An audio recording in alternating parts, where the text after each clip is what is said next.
வணக்கம். சில சமுதாயத்தில் உள்ள சில சீரழிவுகளை பற்றி ரொம்ப கட்டாயமாக இப்போ மிக்க மன வருத்தத்தோடு பேசுகிறேன். ஒரு 3 நாளைக்கு முன்னாடி சாயந்தரம் ஒரு 5:30 மணி இருக்கும், நேரம் இருக்கும். திடீர்னு எனக்கு ஒரு ஃபோனு, என்னோடய தம்பி பேசுகிறான். அவன் சொல்கிறது செந்தில்னு சொல்லிவிட்டு என்னோடய தங்கச்சி பையன், அவனுக்கு அக்கா பையன், எனக்கு தங்கச்சி பையன் ஆக்சிடெண்ட்டில் கீழே விழுதாண்டா, ரொம்ப பேடாக இருக்குது, வினோதனில் வச்சுருக்கோம் அப்படின்னு ஃபோன் பண்ணுறான். அடுத்த நிமிஷம் இன்னொரு ஃபோன் வருது, ப்ளீடிங் இருக்குது, ரொம்ப இதாக இருக்குது, ஒன்றுமே பண்ணலை அப்படின்னு. இது யூஷுவல் ஸ்டேட்மெண்ட்டு. என்ன அப்படின்னு கேட்டேன். அப்படின்னாக்கா அப்புறம் இன்னொருத்தர் ஃபோன் பண்ணுறாங்க, மூக்குலேயும் வாயிலையும் ப்ளீடிங் இருக்குது, ரத்தம் ஜாஸ்தியாக போகுது அப்படின்னு ஃபோன் பண்ணுறாங்க. எனக்கு ஒன்றுமே புரியலை, என்ன ரீசன் அப்படின்னு சரியாக புரியலை, ஏன்னு தெரியல. நான் அப்படியே இப்போ ஃபோனை வச்சுக்கிட்டே இருக்கேன். தங்கச்சி பையனுக்கு ஆக்சிடெண்ட்டு, எங்கே ஆச்சு அப்படின்னு கேட்டேன். இங்கே தான் வினோதனுக்கு எதுக்கு தான் ஒரு 100 மீட்டர்ஸில் இந்த அவர் லேடி ஹாஸ்பிட்டலில் பைக்கில் போயிருக்காங்க. எதுக்கு ஒரு பையன் பைக்கில் வந்திருக்கான், பைக்கில் உன்னோட மோதி ஆக்சிடெண்ட் ஆகிட்டுது அப்படின்னு சொன்னாங்க. 2 பேரும் ஹெல்மெட்டு போடல. இந்த பையனுக்கு சரியான அடி, நெத்தியில் அடி. அந்த பையனுக்கு அதேமாதிரி அடி, முழங்காலையும் நெத்திலையும் அடி. அவனுக்கும் நெத்தியில் அடிபட்டு மூக்கு வழியாக ரத்தம் ஊற்றுது, வாய் வழியாக ரத்தம் ஊற்றுது. பக்கத்தில் வினோதன் ஹாஸ்பிட்டல் 100 மீட்டர்ஸ் தான் இருக்க, தூக்கிட்டு போயிருக்காங்க. பேஷண்ட் டோட்டலி அன்கான்ஷியஸு, ரத்தம் ஊற்றுறதுனா அவன் இமீடியட்டாக ஏர்வே செக்யூர் பண்ணி doctor neurosurgeon endotracheal tube, அவரும் எனக்கு கசின் தான் வேணும், என்னோடய ஸ்டூடெண்ட்டு. இப்போ தான் retired director of neurosurgery Rajiv Gandhi இன்ஸ்டியூட்டில் ராஜீவ்காந்தி இன்ஸ்டியூட், அதாவது ஜிஹெச்சிலேருந்து இப்போ தான் ரிட்டையர் ஆனவர். எனக்கு ரிலேட்டிவ், தஞ்சாவூரில் படித்தவர், என் ஸ்டூடெண்ட்டு. எண்டோட்ரிக்கல் டியூப் போட்டிருக்காரு. அப்புறம் 2 நிமிஷம் கழிச்சு ஃபோன் பண்ணுறாங்க, எனக்கு யாரும் பக்கத்தில் யாரும் இல்லை, நாங்கள் மீனாட்சி தூக்கிட்டு போகிறோம். நான் ஒன்றுமே சொல்லலை, ஏன்னா அவங்க குழப்பத்தில் யாரால் என்னென்ன பண்ணுறேன்ட்டு நான் இல்லைப்பா எல்லாம் பார்த்துட்டு பார்ப்பாங்க அப்படின்னு சொல்கிறேன். ஏதாவது நிகழ்வு என்ன அப்படின்னாக்கா, என்னுடைய தங்கச்சி பையனும் அவர்கிட்ட ஒரு ஆக்சிடெண்ட்டு, பக்கத்தில் 100 metres Vinodhan hospital, road accident. இவர் பைக்கில் போயிருக்காரு, 45 வயசு, ஹெல்மெட்டு போடலை.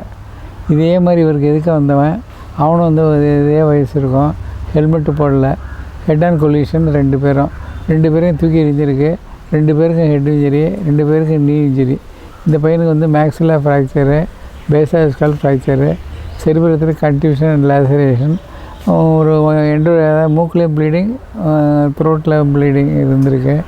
எண்டோட்ரிக்கல் டியூப் போட்டு இன்டியூபேட் பண்ணி உடனே வென்டிலேட்டரை போட்டிருக்காங்க. அதுக்குள்ளே என்ன ரிப்போர்ட்டுனாக்கா ஒன்றும் பார்க்கலான்னு, இது என்ன பண்ணணுமோ பண்ணிட்டாங்க. இதுக்கு மேலே என்ன இன்டியூபேட் பண்ணி அவங்க வென்டிலேட்டரில் போட்டிருக்காங்க. இது எனக்கு ஒரே வருத்தம், ஏன் 2 பேரும் வென்டிலேட்டர் இது போடாமல் போட்டாங்க. 58 நான் student, neuro surgery student. 58 58 to 64, 65 post graduate student. 65 68 வரைக்கும் நான் 70 வரைக்கும் ஜிஹெச் ராமமூர்த்திகிட்ட டைரெக்டாக படிக்கிறேன், போஸ்ட் கிராஜுவேட் ஸ்டூடெண்ட்டு. 2 கேட்பார். இந்த வார்டுக்கு போனாக்கா ஆர்த்தோமோஸ்கோப் இருக்கணும், ஸ்டெதோஸ்கோப் இருக்கோ இல்லையோ, ஆர்த்தோமோஸ்கோப்பு இல்லாமல் வார்டுக்குள்ளே நுழைஞ்சாக்கா வெளில அனுப்பிச்சிருக்காரு. நான் டைரெக்டாக ரிட்டனாக பார்க்கணும், ஃபண்டல் ப்ரெஷர் பார்க்கணும்னு நினைப்பார். 2வது ஹெட் இன்ஜரி பேஷண்ட்டுன்னா அவர் கேட்குறது ஹெல்மெட்டு போட்டியா அப்படின்னு. அவர் வாழ்நாள் முழுக்க எனக்கு தெரிஞ்சு நான் அவர் 57 66 67 ஆரம்பித்து 70 வரைக்கும் நான் அவர் கூட க்ளோஸாக இருந்திருக்கேன். நியூரோ சர்ஜரி வார்டில் ஒர்க் பண்ணியிருக்கேன், ஜெனரல் சர்ஜரியில் ஒர்க் பண்ணியிருக்கேன், பக்கத்து வார்டிலே க்ளோஸாக ஒர்க் பண்ணியிருக்கேன். அவருக்கு ஒரே இது ஹெல்மெட்டு போட்டியா, எங்கே போனாலும் ஹெல்மெட்டை பற்றி எழுதுவார், மீட்டிங்கில் பேசுவார். கோர்ட்டில் கூட அதை பற்றி ரெஃபரன்ஸ் இருந்துச்சு. கவர்மெண்ட்டுக்கு எழுதினார், வாரத்துக்கு 2 லெட்டராவது எழுதார் கவர்மெண்ட்டுக்கு, ஹெல்மெட்டை கம்பல்சரி ஆக்குன்னு. ஜனங்களும் ஹெல்மெட்டை கவர்மெண்ட்டு கம்பல்சரி ஆகிடுச்சு. பட் உங்கள் பாப்புலர் ரிக்வெஸ்ட் என்னன்னாக்கா ஆக்கக்கூடாது அப்படின்னு சொல்லிவிட்டு ஹெல்மெட்டு போடாமல் ஓட்டக்கூடாது அப்படிங்கிற ஒரு சாதாரண அறிவு உங்களுக்கு கிடையாது. இவங்க கலெக்டர் இப்போ மிஸ்டர் ஆலிவர் பண்ணுற இதுக்கு முந்தின கலெக்டர் ஒரு 5-6 மாதத்துக்கு முன்னாடி தான் அவர் இருந்தப்போ அவரும் ஹெல்மெட்டு போட்டுக்கிட்டு தலைக்காயத்தை ஹெல்மெட் இல்லாமல், அதாவது ஆக்சிடெண்ட் ஃப்ரீ மெடிக்கல் காலேஜ் ரோடுன்னு சொல்லிவிட்டு நியூரோ இதிலேருந்து ஆரம்பித்து, அதாவது ரெட் கிராஸ், நான் சேர்மன் ரெட் கிராஸ் இதிலேருந்து ஆரம்பித்து 8 கிலோமீட்டரு பைக்கில் கலெக்டரு, எஸ்பி 2 பேரும், எனக்கு என் வயசை வச்சு நான் ஸ்கூட்டர் நான் ஓட்ட முடியாதுன்னுட்டேன். அவங்க 2 பேரும் ஓட்டிகிட்டு போனாங்க. பின்னாடி வந்து followed by public and all government officials. அதில் வந்து என்னன்னாக்கா கவர்மெண்ட் அஃபீஷியல்ஸ் மட்டும், நான் பப்ளிக்கை சேர்க்கலை. அதுக்கு என்ன சொன்னார் அப்படின்னா, அஃபீஷியல்ஸ் மஸ்ட் ஒபே ரூல்ஸ்னாரு. கலெக்டர் ஓட்டுறாரு, எஸ்பி ஓட்டுறாரு, chief engineer, all the departmental engineers, municipal engineers எல்லோரும் கவர்மெண்ட் அஃபீஷியல்ஸ் மட்டும் அவர் ஓட்டி காட்டின 8 கிலோமீட்டர் இங்கேருந்து மாதாக்கோட்டை வரைக்கும் மெடிக்கல் காலேஜ் ரோட்டில் கலெக்டரு ஹெட் ஏதாவது தலைக்கவசம் இல்லாமல் போடக்கூடாது, ஹெல்மெட் இல்லாமல் போடக்கூடாதுங்கிறதுக்காக அவரும் எஸ்பியும் பக்கத்தில் லீடிங் தி பைக். எனக்கு என்ன பயன்னா, கலெக்டர் வந்து கிட்டத்தட்ட ஓட்டி ரொம்ப நாள் இருக்குமே, ஒரு 8 வருஷம் இருக்குமே, ஏதாவது கீழே விழுந்துட போகிறாருன்னு கூட பயந்துக்கிட்டு இருந்தேன். நான் இங்கேயே உட்காந்துருக்கேன். ஏன்னா என் வயசை வச்சு நான் ஓட்ட முடியாதுங்கிறது ஒன்று. எனக்கு வந்து 2 வீலர் ஓட்ட தெரியாது, 4 வீலர் நல்லா ஓட்டுவேன். ஏன்னா நான் சின்ன வயசுலேருந்தே கார் ஓட்டி பழக்கங்கிறதுனால நான் காரை ஓட்டி பழகிட்டேன். இது வந்து 2 வீலர் வந்து வீட்டில் விட மாட்டேன்ட்டாங்க, பழகிறதுக்கு எனக்கு சான்ஸ் இல்லாமல் போய்ட்டுது. சைக்கிள் மட்டும் ஓட்டுவேன் நல்லா, சைக்கிள் ஓட்டிட்டு கார் ஓட்டிட்டேன். அதனால் இதில் என்னாச்சு அப்படின்னாக்கா, பயந்துக்கிட்டே சார் ஓட்டிகிட்டு போகிறாங்கன்னு பயந்துக்கிட்டே உட்காந்துருந்தேன். ஒரு இல்லை சேஃபாக ரீச் ஆகினே இன்ஜினியர் முத்துக்குமார் ஃபோன் பண்ணோடனே அதுக்கப்புறம் தான் நிம்மதியாக வீட்டுக்கு புறப்பட்டு வந்தேன். அஃபிஷியல்ஸு மெனக்கெட்டு ஹெல்மெட்டு போட்டு கலெக்டர் எஸ்பி உள்பட உங்களுக்கு நடு ரோட்டில் டெமான்ஸ்ட்ரேட் பண்ணுறாங்க ஹெல்மெட் இல்லாமல் போகிறீங்கன்னு. நீங்கள் ஹெல்மெட் இல்லாமல் நீங்கள் ஓட்டி ஹெட் இன்ஜரி வந்து உனக்கு base of skull fracture, maxillary fracture வந்து நீமோதொராக்ஸ், செஸ்ட்டில் அடிபட்டு நீமோதொராக்ஸு, அப்புறம் வயிற்றுலையும் அடி, எமர்ஜென்சி, இன்றைக்கி தேதி 3 நாள் ஆகுதுன்னு இன்னும் அன்கான்ஷியஸ் திரும்பலை. இந்த ஆக்சிடெண்ட்டு தேவைதானா? அதாவது ஜனங்களுக்கு ஒரு பொறுப்பே இல்லை. இப்போ ஸ்கூலில் வந்து சேர்க்குறீங்க, கிளாஸ் ரூம் சொல்கிறீங்க, வாத்தியாருக்கு சொல்கிறீங்க, முட்டை கொடுக்கணுங்கிறீங்க, பால் கொடுக்கணுங்கிறீங்க, தயிர் கொடுக்கணுங்கிறீங்க, நவதானியம் கொடுக்கணுங்கிறீங்க, வாத்தியாருக்கு குவாலிஃபிகேஷன் கொடுக்குறீங்க. பையன் படிக்கலைன்னா என்ன பண்ணுறது?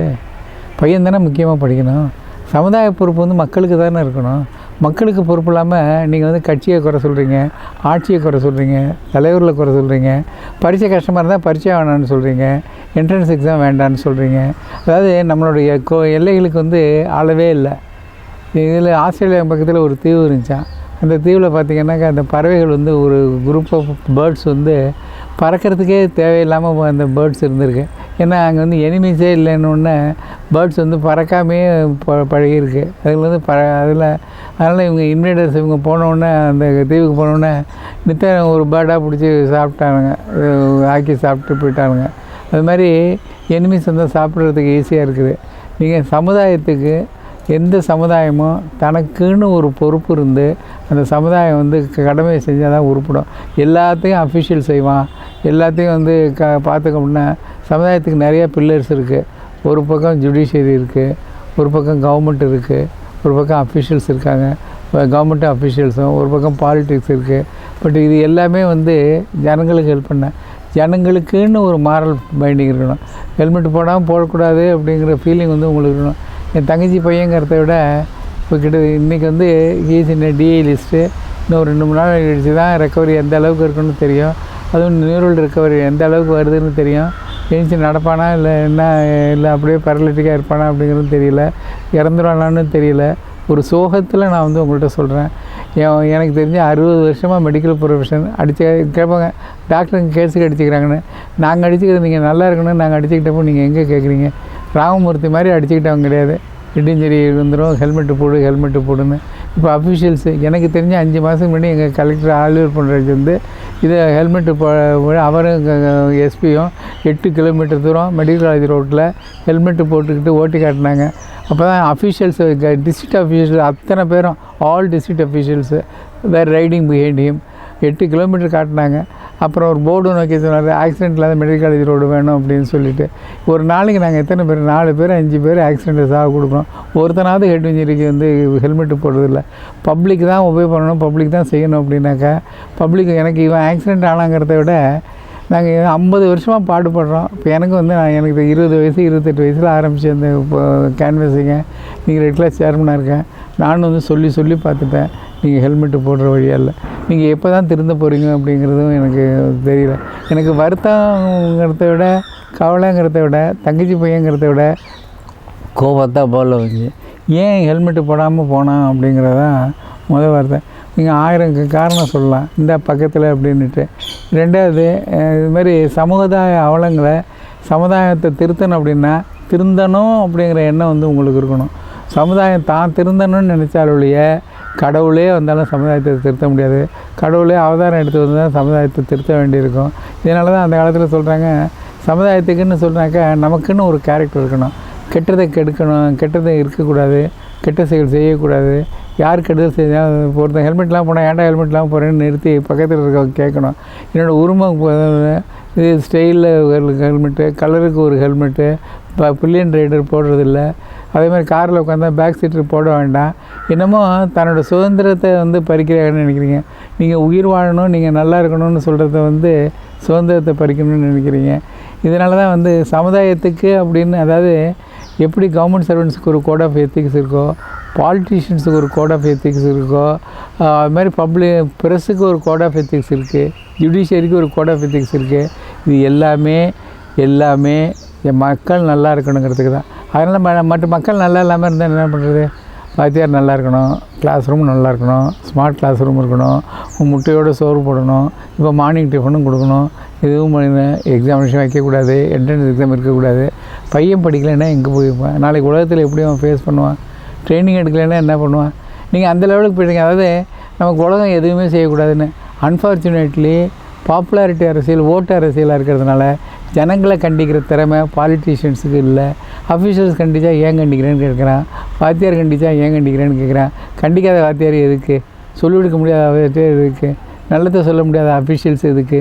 நல்லதை சொல்ல முடியாத ரிலீஜியன் எதுக்கு? இதுதான் கரெக்ட்னு சொல்ல முடியாத பேப்பர் எதுக்கு? கண்டித்து ஒரு 2 பேப்பரில் எழுதுறீங்களா, ஹெட்லைன் எழுதுறீங்களா? நல்லது சொல்ல முடியாத ஜுடிஷியரி என்ன? எல்லாமே நல்லது தானே செய்யணும். ஆனால் நீங்கள் என்ன பண்ணுறீங்க? Resistance, public resistance. நல்லது சொன்னாக்கா நீங்கள் வந்து ரெசிஸ்ட் பண்ணி உங்களுக்கு நல்லது செய்ய விடாமல், நல்லது சொல்ல விடாமல் பண்ணிவிட்டு உங்கள் இஷ்டத்துக்கு நடக்கிறீங்க. இப்போ நான் கிளாஸ் எடுக்கிறேன்னு வச்சுங்க, வாத்தியாராக இருக்கேன், 50 வருஷமாக வாத்தியாராக இருக்கேன். கிளாஸில் எல்லாருமே கற்றுறீங்க, எல்லோரும் கவனிக்க மாட்டேங்கிறீங்க, ஒருத்தரும் நோட்ஸ் எடுக்க மாட்டேங்கிறீங்க. நான் கிளாஸ் எடுத்து என்ன புண்ணியம்? நான் யாருக்கு கிளாஸ் எடுக்கிறேன்? அதுக்கு நான் எடுக்காமல் இருந்துட்டு போய்ட்றாமே. இவ்வளோ கஷ்டப்படுறதும் சமுதாயம் நல்லா இருக்கணும்னு சொல்லிவிட்டு கடைசியில் நீங்கள் என்ன பண்ணுறீங்கன்னாக்கா, சமுதாயம் வந்து தான் நல்லா இருக்கணும், தான் முன்னேறணும்னு உணராத ஒரு சமுதாயம் வந்து என்றைக்குமே முன்னேறாது. இதை நீங்கள் வந்து புரியணும். நீங்கள் வந்து நினைக்கிறது வந்து கோட்டா சிஸ்டத்தினால முன்னுக்கு வந்துட்டாங்க, இதனால் முன்னுக்கு வந்துட்டாங்க, அதனால் அதெல்லாம் கிடையாது. இந்த சிஸ்டம்லாம் இல்லாததுக்கு முன்னாடி, சிஸ்டம் என்னன்னு தெரியாததுக்கு முன்னாடி, ஒரு 60 வருஷம் 70 வருஷத்துக்கு முன்னாடி நேஷ்னல் மெரிட்டை நாங்களாம் பாஸ் பண்ணோம். வில்லேஜ்லேருந்து படிக்கலாம்னு சொல்லி இப்போ நீங்கள் கோட்டா கொடுக்குறீங்க. நான் வந்து ஃபின்லே ஸ்கூலுக்கு வந்து நீடாமங்கலத்துலேருந்து நடந்து போய் படித்து நேஷ்னல் மெரிட்டில் ஸ்காலர்ஷிப் வாங்கி படித்தேன். அதே மாதிரி சிவராமன் நாங்கள் மாதிரி எல்லா ஸ்டூடெண்ட்ஸும் அப்போ நேஷ்னல் மெரிட்லாம் மெட்ராஸ் ஸ்டூடெண்ட்ஸ் வாங்கினதில்லை, பெரிஃபரல் காலேஜஸில் படித்த ஸ்டூடெண்ட்ஸ் தான் வாங்கினாங்க.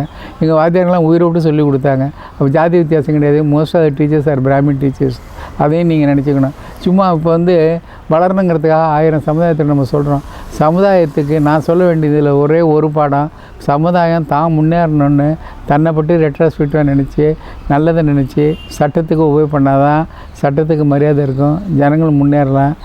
இது வந்து என் பையன், என் தங்கச்சி பையன் ஆக்சிடெண்ட்டு சாவு கிடக்கிறான்.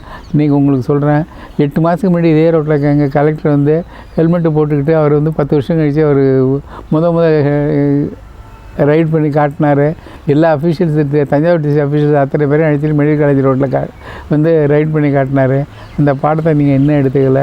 ஹெல்மெட்டு போடாமல் போகிறது ஒரு சௌகரியம்னு நினைக்கிறீங்க. இதை வந்து தயவு செஞ்சு செய்யாதீங்க. தயவு செஞ்சு ஹெல்மெட்டு போடுங்க, பப்ளிக்கை உபயோக பண்ணுங்கள், உங்கள் நல்லதுக்கு தான். அப்புறம் உடனே ஆஸ்பத்திரி அடுத்த குறைக்கு வந்து நான் அடுத்த ஹெல்மெட்டை பேசுகிறேன். என் வருத்தம் என்னென்னாக்கா, ஹெல்மெட்டு போடாமல் போகாதீங்க.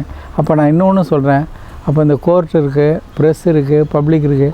ஹெல்மெட்டு போடாமல் போனாக்கா இதுக்கு வந்து உனக்கு அவதாரம் மட்டும் இல்லை, உன்னோட காம்பன்சேஷனில் ஒரு 10% குறைச்சிருவோம் அப்படின்னு வந்து ஒரு சட்டம் வரணும். அந்த சட்டத்தை வந்து பப்ளிக்கு டிமாண்ட் பண்ணணும்.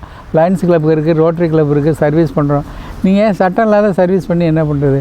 ஒரு எதுக்குமே ஒரு வரமுறை, ஒரு நீதி நியாயம் இருக்கணும். நீங்கள் ஹெல்மெட்டு போடாமல் போகிறோம், ஆக்சிடென்ட் ஆச்சுன்னு வச்சுங்களேன், இப்போ இன்சூரன்ஸ் இருக்கிற மாதிரி இன்சூரன்ஸ் இல்லைங்கிறது மாதிரி ஹெல்மெட்டு போடல அப்படின்னாக்கா ஒரு 10% அதை இதை எடுத்து அது அந்த பக்கத்தில் அந்த ஊரில் இருக்க கவர்மெண்ட் ஹாஸ்பிட்டலுக்கு கொடுத்துடலாம் அந்த பணத்தை. ஏன்னா இப்போ சப்போஸ் 10 lakhs காம்பன்சேஷன் அப்படின்னா 1 lakh because you was not wearing helmet, you can give it to the government hospital for public service. Government ஹாஸ்பிட்டலாவது இம்ப்ரூவ் ஆகும். இல்லை பக்கத்தில் சோஷியல் சர்வீஸ் கிளப் கொடுத்துடலாம். இது வந்து ஒரு நல்ல ப்ரொபோசல். இதை வந்து பப்ளிக் வந்து சப்போர்ட் பண்ணணும். நீங்கள் வந்து நல்லதை சப்போர்ட் பண்ணால் தான் நல்ல காரியங்கள் நடக்கும். நல்லது செய்யலை அப்படின்னாக்கா பப்ளிக் வந்து பனிஷ் பண்ணுற அளவுக்கு இப்போ வந்து பப்ளிக்குக்கே அந்த மென்டாலிட்டி இருக்கணும். பப்ளிக் வந்து நான் எதை வேணாலும் செய்வேன்னு சொன்னாக்கா பப்ளிக் வந்து இம்ப்ரூவ் பண்ண முடியாது. இதை நான் ரொம்ப வருத்தத்தோடு சொல்கிறேன். நான் வந்து ஒரு இதுக்காக சொல்ல, உங்களுக்கு வேடிக்கையாக இருக்குன்னு கேட்குறது. என் தங்கச்சி பையன் 45 வயசில் ஆக்சிடெண்ட் ஆகிறான். ஒரே காரணம் என்ன, ஹெல்மெட்டு. அது வந்து இவனுக்கும் ஹெல்மெட் இல்லை, எதுக்கு இருக்கணும் ஹெல்மெட் இல்லை. 8 மாதத்துக்கு முன்னாடி அதே பக்கத்து ரோட்டில் வந்து கரெக்டாக வந்து ஹெல்மெட்டு போட்டுக்கிட்டு ஓட்டி 8 வருஷம் கழிச்சு அவர் வந்து ஓட்டி காட்டியிருக்காரு அப்படின்னாக்கா உங்களுக்கு ஏற மாட்டேங்குது. இதை கண்டிக்கிற அளவுக்கு பப்ளிக்கு இது இல்லை. அதனால் நான் சொல்கிற ஒரு ஃபஸ்ட்டு ப்ரொப்போசல், இந்தமாதிரி ஹெல்மெட் இல்லாமல் ஓட்டி யாருக்காவது ஆக்சிடெண்ட் ஆனால் கொடுக்குற காம்பன்சேஷனில் ஒரு 10% எடுத்து பக்கத்தில் இருக்க கவர்மெண்ட் ஹாஸ்பிட்டலுக்கோ மென்டல் அசைலத்துக்கோ ஏதாவது பப்ளிக் இதுக்கு இந்த ஜுடிஷியரி கொடுக்குற அளவுக்கு பப்ளிக் வந்து இப்போ ஜுடிஷியரியை ரெக்கமெண்ட் பண்ணி நம்ம வந்து ஒரு ப்ரொப்போசல் போடணும். பப்ளிக் ரெசிஸ்டன்ஸ் இருந்தால் தான் எதுவுமே உருப்படும். Public must be honest and public must support common causes.